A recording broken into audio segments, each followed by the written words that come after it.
Buenos días a todos, hermanos, hermanas.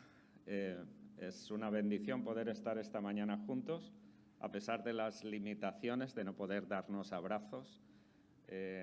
Y bueno, tener una cercanía más propia de nuestras relaciones de calidad, ¿no? Hemos sido creados por Dios para vivir en relación, para poder mirarnos los rostros, poder abrazarnos, poder sentir el calor humano.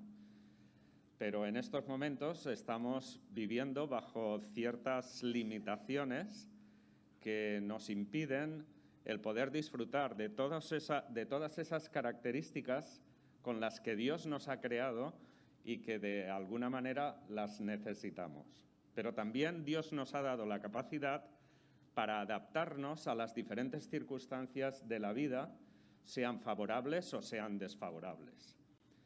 Así que esta mañana vamos a tener una reflexión, como se ha dicho en el Salmo 42, que va a hablar vamos a tener una serie de reflexiones sobre nuestras emociones, porque en este periodo de pandemia lo que se está experimentando en muchos casos es una serie de sentimientos y de alteraciones emocionales que de alguna forma dificultan nuestro funcionamiento o confunden nuestra propia identidad.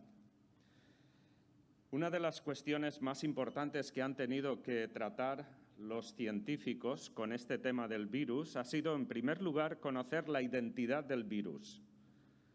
Para poder entender la enfermedad que produce o el trastorno que produce en nuestro cuerpo, lo primero era identificar, diríamos, el ADN del virus o la identidad del virus. Sin eso, realmente no se podría encontrar una solución. Pero en segundo lugar, es importante entender el modus vivendi del virus. O sea, no solamente su identidad, sino también su forma de actuar en nuestro cuerpo. Cómo el virus realmente es capaz de, en primer lugar, colonizar una célula en nuestro cuerpo y empezar a reproducirse engañando a nuestro propio sistema inmunológico. Es muy interesante, debe ser un trabajo fantástico por parte de los científicos el poder averiguar todos esos principios. Bien, en el Salmo 42 encontramos también una serie de principios que tienen que ver con nuestras emociones o con nuestra alma. No siempre somos conscientes de la naturaleza de nuestra alma. Simplemente vivimos, lo damos por sentado, sabemos que hay una serie de emociones, pero no sabemos conocernos a nosotros mismos. Nos fijamos mucho en cómo manejar la vida en el exterior y, sin embargo, ignoramos mucho de nuestro interior, cómo hemos sido creados, cómo hemos sido construidos, cuál es la naturaleza de las emociones. Las emociones pueden ser positivas y negativas. Y ahora que me doy cuenta, creo que me podría quitar la mascarilla. Perdón. Mucho mejor. No siempre conocemos bien la naturaleza de nuestras emociones. Las emociones pueden ser positivas o pueden ser negativas. Jeremías nos recuerda en el capítulo 17 que engañoso es el corazón más que todas las cosas.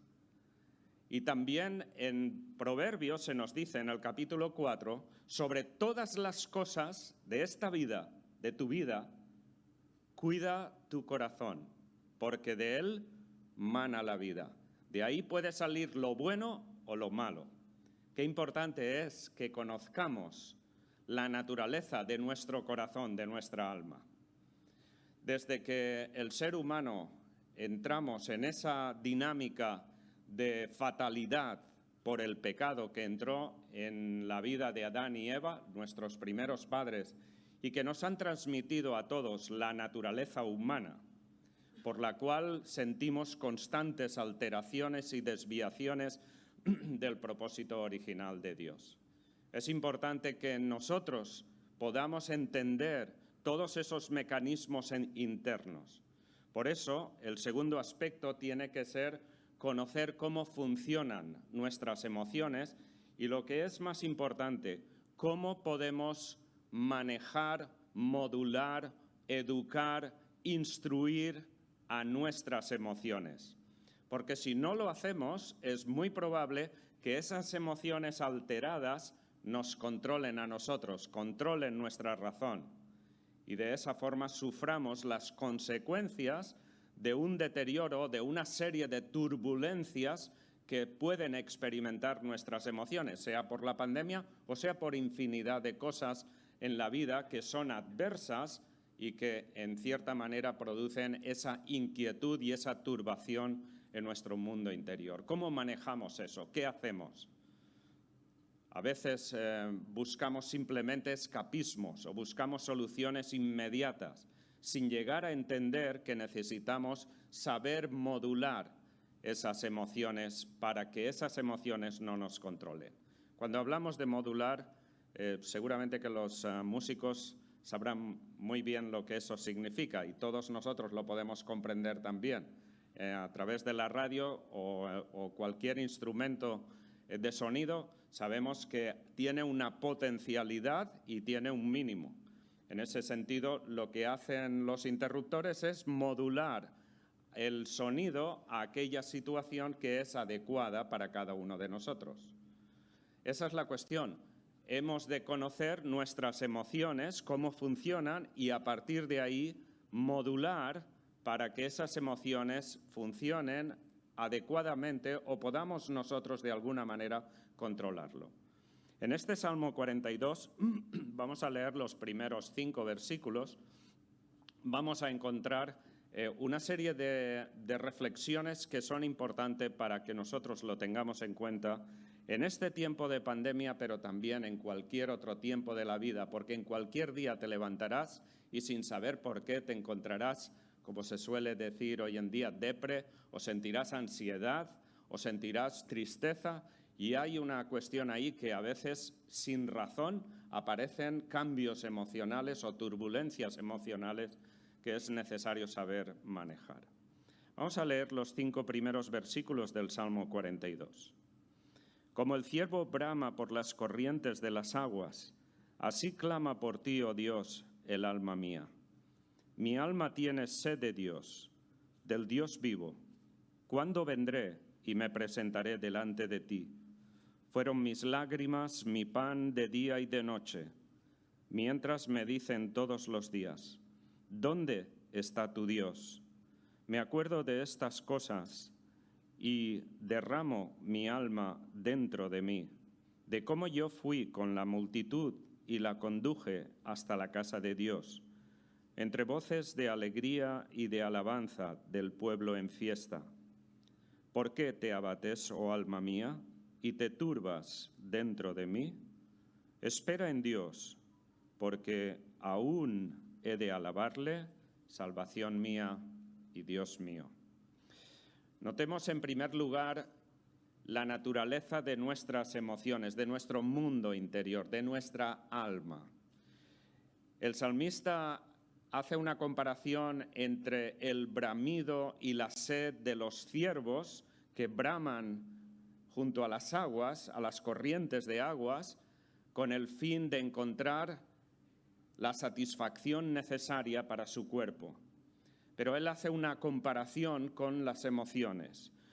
El alma humana, que cada ser humano, sea creyente o no sea, tiene, ha sido creada por Dios. Allí en el Génesis capítulo 3, cuando nos relata la creación del ser humano, hay una diferencia entre la creación de los animales y la creación del ser humano. Cuando Dios creó los animales, simplemente dijo haya, o sea. Pero cuando Dios crea al ser humano, no dice haya o sea, sino hagamos.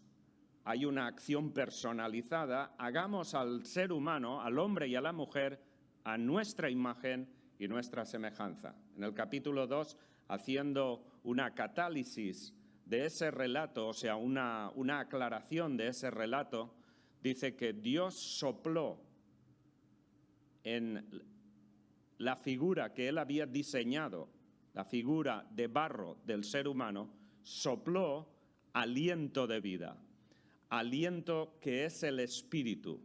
Por tanto, hemos de entender que Él ha puesto espíritu, tal como dice Eclesiastés, espíritu de eternidad en nosotros. Los animales tienen sentimientos, los animales sienten, se alegran cuando ven a su amo o cuando les dan comida. Los animales tienen voluntad porque actúan cuando actúan según sus instintos.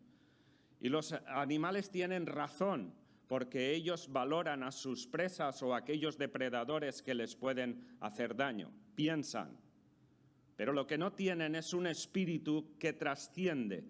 El espíritu es la realidad que Dios ha creado en nosotros, que es su propia identidad, creados a imagen y semejanza de Dios, para dar sentido a la vida. Es el sentido de trascendencia lo que tenemos como diferencia de los animales. Ellos no pueden decir yo existo, no tienen historia, no crean historia. Somos los seres humanos que hemos sido diseñados con una característica especial para tener una relación con Dios. Es pues el espíritu humano que hay en nosotros el que tiene ese sentido de trascendencia, pero que es el espíritu el que necesita sobre todo la presencia de Dios. El espíritu se alimenta de la presencia de Dios. El espíritu tiene sed de Dios. Tiene sed y brama por la presencia de Dios. Es importante que entendamos eso. Y digo esto porque cuando Adán y Eva cayeron, allí en el Génesis 3, notad que lo primero que ocurrió en sus vidas, lo primero que experimentaron fueron dos sentimientos que tienen que ver, por así decir, son como dos autopistas de todas las alteraciones emocionales que tenemos. Primeramente, la vergüenza. Ese sentido de vergüenza de uno al otro, de los seres humanos. Adán y Eva, lo primero que experimentaron fue la vergüenza y como consecuencia se cubrieron con hojas de higuera. Algo que antes no conocían porque ambos estaban desnudos y no se avergonzaban, dice Génesis 2, 24, 25.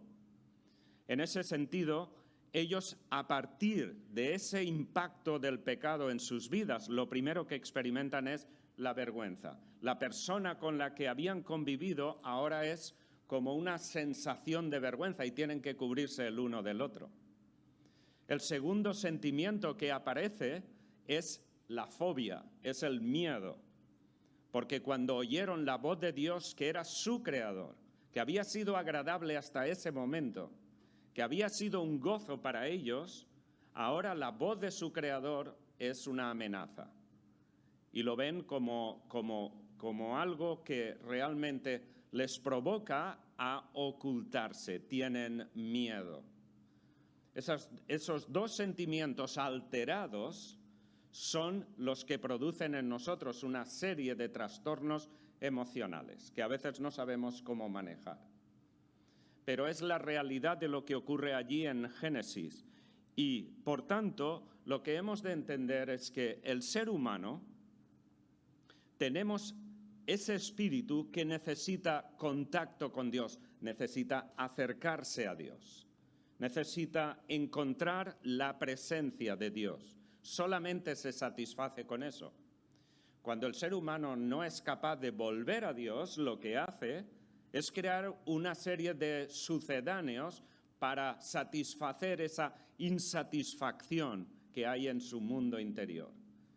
Y por tanto, pues simplemente trata de alimentarlo con una serie de factores como el consumismo, el hedonismo, el materialismo y todos los ismos que pueden haber en el gran supermercado de la vida. Y realmente lo que ocurre es que todo eso no llega a satisfacer el espíritu humano. Solamente el espíritu humano encontrará su paz, su sosiego, su gratificación, su gozo, su realización en la medida que está en la presencia de Dios. Es importante que entendamos eso, porque muchas veces en nuestro caminar como cristianos, ocupados en tantos quehaceres, como aquella mujer del Nuevo Testamento, Marta, que estaba tan ocupada en tantas cosas buenas, pero que en realidad lo más importante en ese momento que clamaba su espíritu era estar en la presencia de Dios, en la presencia de Jesús. O como aquellos hombres que caminaban después de la muerte y resurrección de Jesús, caminaban de Jerusalén a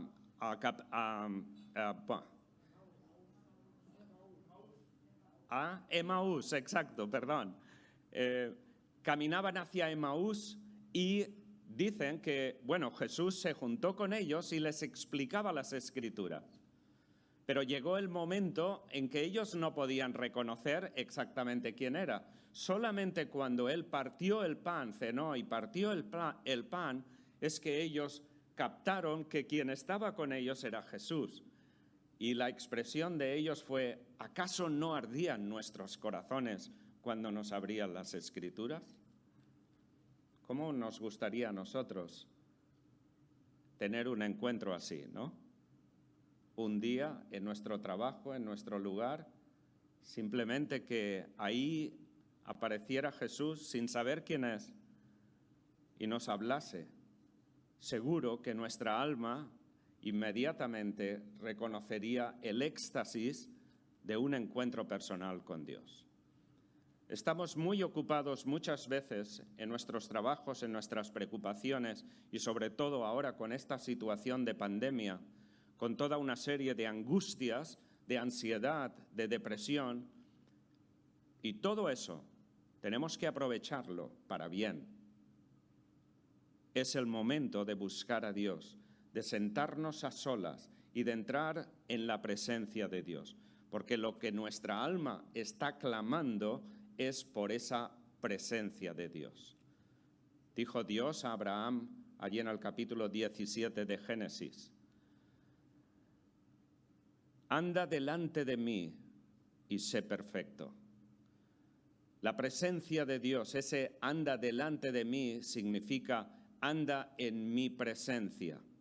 Cuando Elías era amenazado por el rey Acab en el Antiguo Testamento y le amenazaba de muerte, él siempre respondía con una frase categórica importante para recordar: vive Jehová en cuya presencia estoy. Y así sucesivamente, siempre su respuesta ante las amenazas era la misma: vive Jehová en cuya presencia estoy. Estoy viviendo con una conciencia de la presencia de Dios. Y es entonces cuando el alma cobra su fortaleza. Y cuando el alma cobra su fortaleza, uno puede afrontar las amenazas del exterior, sea la que sea. Pero el mismo Elías, sujeto a pasiones iguales que las nuestras, tal como dice Santiago en el Nuevo Testamento, ese Elías, en un momento determinado, perdió esa orientación. Cuando Jezabel, la mujer de Acab, le amenazó y le dijo: mañana, después del gran evento que había ocurrido en el Monte Carmel, cuando se había enfrentado a todos los profetas de Baal, Jezabel le dijo y le amenazó: mañana pondré tu cabeza igual que tú has hecho con los profetas de Baal. Dice el texto: Elías temió por su vida y huyó y quería morir. ¿Qué diferencia? Notaréis, si leéis todo el relato, la vida de Elías, que en diferentes ocasiones él ha contestado constantemente: vive Jehová en cuya presencia estoy. Y en ese momento, cuando sufre la amenaza de Jezabel, no llega a ese principio. Y eso me demuestra de que como cristianos, a pesar de que tenemos a Cristo en nuestra vida, que tenemos el Espíritu Santo, hemos de vivir a la expectativa cada día en nuestro trabajo, estemos donde estemos, de que estamos ante la presencia de Dios. Que no importa el confinamiento, que no importan las limitaciones, Dios está presente por medio del Espíritu Santo. Y cuando la realidad de la presencia de Dios es algo que guía nuestras vidas, las amenazas de afuera tienen menos importancia. Ahora bien, en el caso de Elías, cuando él perdió esa orientación es cuando se debilitó. Y de ahí tuvo miedo, y fijaos, el miedo le llevó a huir. ¿Qué hizo Adán y Eva? Huyeron. El miedo te lleva a huir o a luchar. En el caso de Elías, él huyó. Pero dentro de la realidad de Elías, también hay que entender de que está por encima de él, está Dios. Y lo que hace Dios es llevarle a una cueva. Y en esa cueva Elías experimenta diferentes sensaciones: fuego, terremoto, viento. ¿Y qué más? Pero al final viene un silbo apacible. Un silbo apacible. Qué importante es que sepamos tener esos momentos en la cueva con nuestro Dios. Si nuestra vida solo es consumir y movimiento y actividad y pensamiento y no buscamos esos momentos de encuentro, pensemos que nuestra alma estará insatisfecha. No basta con venir el domingo a la iglesia, tiene que ser una realidad diaria. Cada día debemos de tener un tiempo de encuentro donde nuestra alma, con quietud y con silencio, pueda encontrarse con su Creador. Y probablemente como Elías fue fortalecido, nosotros seremos también fortalecidos. Por eso es importante que entendamos el principio de la naturaleza de nuestra alma. Nuestra alma clama por Dios, nuestra alma tiene sed de Dios. Y lo que no podemos es llenarla de actividades, de pensamientos o de filosofías o de músicas o de ruidos o de movimientos. En muchas ocasiones pienso, por ejemplo, cuando estamos viendo las noticias en la televisión y nos están presentando situaciones dramáticas de niños africanos muriéndose de hambre o situaciones de personas que están sufriendo y que uno está ahí compungido por esa situación y dándole vueltas de qué manera se podría ayudar en esa situación. Pero de repente la noticia cambia y ¿cuál es la siguiente noticia? Vuelve la Champions. No pasa nada. Y de repente hay un cambio brusco, ¿no? De una situación dramática a una situación vuelve la Champions. Es como que el ser humano, ante una situación dramática, busca un escapismo para aliviar esos sentimientos. No, cuando esos sentimientos están en un proceso de reflexión, qué importante es el poder meditar en ello y el poder digerir lo que realmente significa para desarrollar en nosotros la capacidad empática hacia los demás, hacia esas situaciones y plantear en qué manera puedo yo apoyar o puedo ayudar. Y eso tiene que ocurrir también a nivel entre nosotros. El hecho de que como cristianos tenemos que apoyarnos los unos a los otros. Por tanto, si bien vemos en el principio, en los dos primeros versículos, esa definición de la naturaleza, de la identidad de nuestra alma, en el versículo 5 el autor se centra en cómo tratar o cómo gestionar nuestras propias emociones. Versículo 5, notemos ahí el diálogo que se establece entre dos entidades. El autor dice, ¿por qué te abates, oh alma mía, y te turbas dentro de mí? La pregunta que yo os haría es, ¿quién está hablando a quién? Hay un diálogo ahí. ¿Quién habla a quién? Se está hablando a sí mismo. Es una persona que está mirándose a su mundo interior. Se ha dejado el mundo exterior, las apariencias. Y se mira a sí mismo porque está experimentando algo. ¿Alguna vez te has parado a hacer eso en tu vida? Cuando te sientes mal, ¿te has parado a pensar, ¿por qué? ¿Por qué estoy así? ¿Qué ha ocurrido? ¿Dónde me lleva esto? ¿Qué producen estos sentimientos dentro de mí? Es lo que está haciendo el autor. Está creando un diálogo consigo mismo, con sus propias emociones. ¿Quién crea ese diálogo? La razón. Es una razón iluminada, es una razón que se para a funcionar y se para a repensar lo que está ocurriendo dentro de sí mismo. Es capaz de identificar lo que está ocurriendo y las condiciones en las que se encuentran las emociones, el alma. En primer lugar, abatida. Y en segundo lugar, turbada. La palabra abatida es muy significativa. Es una palabra que tiene que ver con debilidad, con enfermedad. Nosotros mismos en nuestro vocabulario, cuando estamos mal y alguien nos pregunta ¿cómo estás? Una expresión típica, si estamos muy mal o estamos en una situación de debilidad, decimos pues estoy hecho polvo. O sea, estoy en el suelo. Realmente esta palabra implica estar apretado contra el suelo. Es una situación en la que la persona ha perdido su fortaleza. Si esa persona está en una depresión profunda y tú le dices, anímate, seguro que esa persona no se va a animar, no puede, no tiene fortaleza. Por tanto, decirle eso es casi ponerle más presión, porque la persona en sí ya ha intentado salir de ahí, pero no puede. Ha sido debilitada. Y la palabra turbada tiene que ver con confusión, o sea, desorientación. Y en este caso la persona no sabe por dónde salir ni cómo salir.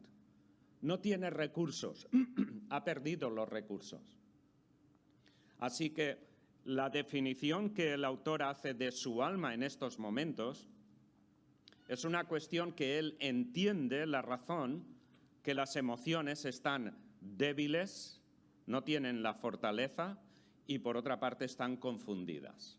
Y como están confundidas, no pueden encontrar el camino de vuelta a ese estado óptimo de las emociones. Es muy curioso esto, porque en realidad se crea aquí un autodiálogo que aparece muy comúnmente en los salmos. Por ejemplo, el Salmo 103, bendice, oh alma mía, bendice, oh alma mía, al Señor tu Dios, y no te olvides de ninguno de sus beneficios. Ese autodiálogo es algo que necesitamos desarrollar en nuestra propia razón. Solamente cuando la razón está iluminada por la palabra de Dios es que podremos tener el equilibrio y el conocimiento adecuado para dar órdenes a nuestras emociones. Para dar órdenes a nuestras emociones tenemos que conocer primero nuestras emociones, saber lo que está pasando y poder identificarlo. En muchos casos las alteraciones emocionales vienen por aspectos concretos que conocemos. Una desgracia, una situación que nos produce estrés o ansiedad, un examen en la universidad, en el colegio, una entrevista laboral nos pone nerviosos y realmente las emociones y a través de la ansiedad lo que provocan en nosotros es una preparación ante ese momento decisivo. ¿Qué es lo que tenemos que hacer? Por tanto, hay un nivel ahí que es adecuado para prepararnos o protegernos de algún mal. Cuando vamos conduciendo en el coche, es imprescindible que vayamos pendiente de los vehículos, de los movimientos. Sin ese sentido de prevención, realmente podríamos pasar situaciones muy dramáticas. Pero con ese sentido de prevención podemos prever una serie de situaciones que nos favorecen. Por tanto, nos damos cuenta de que esa situación de abatimiento y turbación es necesaria que la razón pueda comprenderla para saber qué es lo que tiene que hacer a partir de ahí. Y por eso el siguiente paso, notad, es una orden. una orden categórica, imperativa. Es por eso que la razón le dice a los sentimientos, espera en Dios. En lugar de que las emociones controlen la razón, es la razón la que está controlando las emociones. Pablo dice allí en Romanos, no os adaptéis a las formas de este mundo, sino transformaos por medio de la renovación de vuestra mente. Y esa metamorfosis que se produce en nuestra mente tiene que ocurrir en el día a día, en el ejercer una disciplina para que podamos realmente entender y guiar nuestras sensaciones, aquellas realidades con las que Dios nos ha creado. Pero para ello hace falta disciplina. Uno tiene que disciplinarse día a día. Y en la medida que ejercitamos los sentidos, es que vamos madurando espiritualmente. Si los sentidos no se ejercitan, no creceremos en madurez. Al final nos quedaremos como cristianos de asistencia al culto, pero no creceremos en madurez espiritual. No podemos vivir de tradiciones religiosas. Buscamos una relación personal con nuestro Creador. Y eso no de domingo a domingo, sino que tiene que ser día a día. Nuestra alma necesita contacto con su Creador día a día. Y no podemos vivir de rentas de domingo a domingo. Ese momento de encuentro de nuestra alma cada día con nuestro Creador es lo que va a dar estabilidad en nuestra alma. Es por eso que el salmista da una orden a sus sentimientos, y eso es muy curioso. No sé si alguno de vosotros lo habéis hecho. En algún momento de tu vida, cuando te encuentres triste o ansioso o angustiado o preocupado, que en ese momento reflexiones, intentes identificar ese sentimiento y entonces, con la lucidez de la palabra, dale una orden a tus sentimientos. Hey, párate, tranquilo, no pasa nada. Estoy mal, y evidentemente el hecho de que él confrontase sus sentimientos no es que desaparecieron enseguida, lo veremos ahora en un momento, no desaparecieron enseguida, pero sí es el hecho de tranquilizarlos, de rebajar la tensión emocional para que yo pueda seguir funcionando adecuadamente y esperando la intervención de Dios. Es por eso que el salmista dice, espera en Dios porque aún tengo que alabarle. Notad eso en futuro, tiempo futuro, aún tengo que alabarle. Cuando uno está mal emocionalmente, es como que no tienes ganas de alabarle o de cantar o de sentir el gozo. Quisieras, pero no puedes.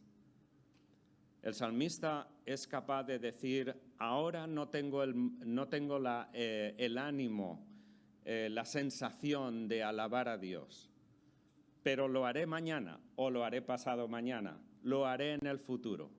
Aún tengo que alabarle. Y esa sensación de futuro es algo importante, porque lo que ocurre cuando una persona entra en una depresión profunda o en un estado de ansiedad, pierde inmediatamente la sensación de futuro. Es como que el futuro se cierra y como que no hay esperanza, no hay posibilidad de salir de aquí. Sin embargo, notamos en este hombre que no ha perdido su visión de futuro. Aún tengo que alabarle. Hoy no estoy de ánimo, pero mañana lo haré, probablemente, porque las emociones suben y bajan según las circunstancias en las cuales nos podamos encontrar. Y finalmente, él hace esa afirmación, Dios sigue siendo salvación mía y Dios mío. Es el Dios que no cambia, es el Dios que es mi Salvador. Y no importa lo que pase en este mundo, en esta tierra, o que me pase a mí, Él sigue siendo mi Dios, mi salvación y mi Dios. Él no cambia. Mis emociones sí que cambian. Mis emociones son irracionales. Las emociones sienten según lo que uno percibe, pero esas percepciones pueden estar equivocadas. Y lo importante es que nuestra razón sea capaz de confrontar nuestras emociones y ponerlas en la debida modulación para que no destruyan nuestra propia vida. Hace poco yo leí una noticia que apareció en el periódico. Una mujer de 26 años, preciosa, según la imagen que yo pude ver, 26 años, novia o pareja de un futbolista británico muy conocido, cometió suicidio. La razón es que esta mujer había puesto algo en las redes sociales y esperaba que todo el mundo le dieran un like. Pero al contrario, lo que esta mujer recibió fueron innumerables críticas. Y la mujer se frustró tanto que no tuvo otra opción que a los 26 años suicidarse. Este es el Dios de este mundo en estos momentos. Hay gente que solo viven por los likes, solo viven para aparentar en las redes sociales, para recibir el aplauso de otros, pero no saben ni pueden gestionar su propia identidad. Que vivamos en un mundo de apariencias, en un mundo donde queremos impresionar a los demás, pero que no tengamos una convicción de nuestra identidad como cristianos, que hemos sido redimidos por la sangre de Cristo, que nuestras vidas están escondidas con Cristo sentado en los lugares celestiales, que mi identidad es la identidad de un hijo de Dios o de una hija de Dios, que no tengo que mendigar identidades o apariencias de otros del mundo que me rodea, de aquellos que parecen famosos y felices. Es una cuestión de decisión y eso es lo que llamamos la voluntad de sentido o la voluntad de propósito. Cuando nuestra voluntad es una voluntad que tiene el sentido, el valor real de la vida, de quién soy, para qué sirvo y hacia dónde voy, es cuando realmente podremos vivir de acuerdo a convicciones que surgen de mi relación personal con Dios. Pero si no es así, la vida del ser humano está vacía, aunque esté llena de coches, llena de consumo, llena de actividades, etc. Si el ser humano no es capaz de volver a su Dios, a su Creador, siempre habrá un vacío existencial en la vida de la persona. Pero también los creyentes hemos de saber que hemos de cultivar esa relación con Dios. Nuestra relación con Dios no es una relación mecánica. No escucharéis de ningún Dios, de los dioses creados por el ser humano, ninguno que sea un Dios que establezca una relación con el ser humano basada en el amor. No hay ninguno. Todos son dioses de la mitología que luchan unos por otros, para destruir a otros, para ponerse ellos en el poder. Me recuerda algo mucho de lo que estamos viviendo en nuestros días con los políticos, ¿no? Pero el Dios único y verdadero es aquel que establece su relación con el ser humano basado en el amor. Él nos amó, pero a la vez establece que cualquier ser humano que se acerque a Él tiene que ser en base al amor, a una relación cualitativa de amor, no mecánica, no simplemente tradicional, sino una relación de afecto, como Él ha creado los afectos en nosotros. Qué importante es que sepamos eso, porque esa debe ser nuestra motivación. Amarle a Él no como Él nos ha amado a nosotros o como me ha amado a mí, porque jamás alcanzaremos esa clase de amor, sino amarle a Él como principio de la vida. Y si mi alma necesita el contacto y la presencia de Dios, debo darle a mi alma, tengo que parar a veces mi cuerpo para poder estar en la presencia de Dios. Y aunque esté trabajando o mi cuerpo esté activo, aún en esa realidad tengo que tener la conciencia clara de que estoy trabajando en la presencia de Dios. Mi conducta, mis palabras, mi forma de relacionarme con los demás tiene que ser de acuerdo a esa presencia. Él está presente en mí y por tanto mi alma está satisfecha. Mi alma es la que va a guiar mi forma de ser delante de los demás. Así que, bueno, hermanos, concluyo aquí. Espero que esta reflexión no la olvidemos. Y en la medida de lo posible durante esta semana, en base a estas reflexiones que hemos estado comentando, procura mirar tu interior, comprender tu interior. Y delante de Dios, pasar momentos en quietud y solitud, como Jesús lo hacía, en comunión con Dios. No hace falta que te pases mediodía y que pierdas el trabajo, pero sí son momentos especiales en los que estás a solas con el Señor. Y ahí, en ese silbo apacible, en esa cueva, realmente encontrarás fortaleza, encontrarás restauración. Y a lo mejor puede ser que ni siquiera te des cuenta, pero te levantes y sepas que has estado con Dios, aunque no le hayas visto. Pero ese momento de encuentro con Él es algo que te va a fortalecer. Concluyo con una situación que me pasó hace unos 3 años con mi nieto mayor. Cuando él cumplía los 11 años, yo le pregunté, ¿qué es lo que quieres que el Yayo te regale para tu cumpleaños? Y sorprendentemente él me dijo, pues me gustaría hacer un viaje contigo a Israel.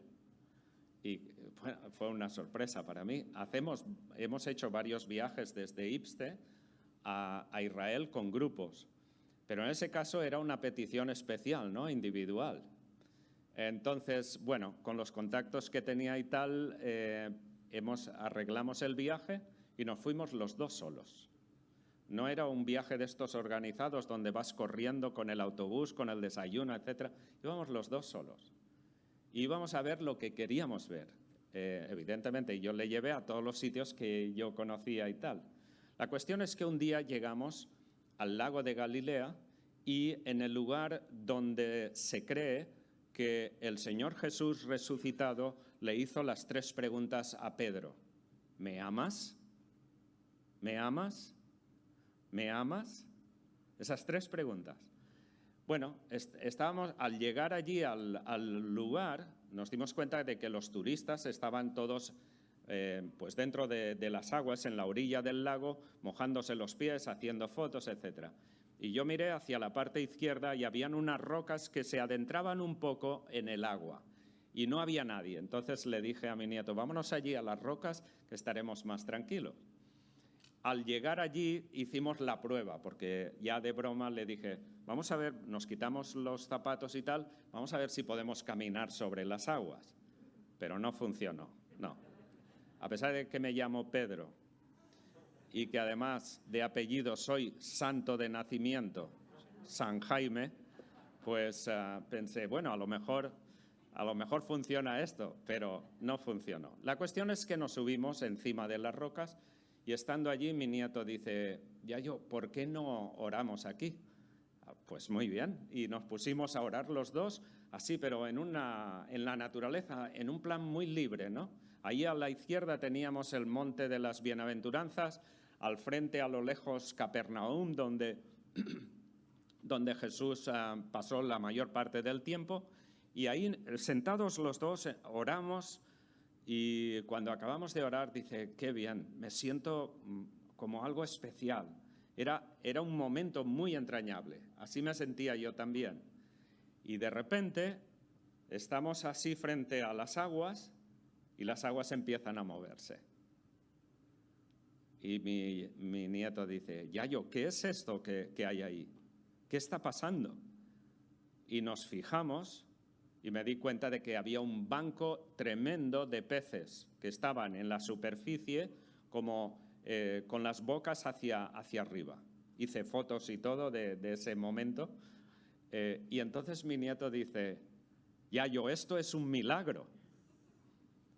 Bueno, no sabía qué decir.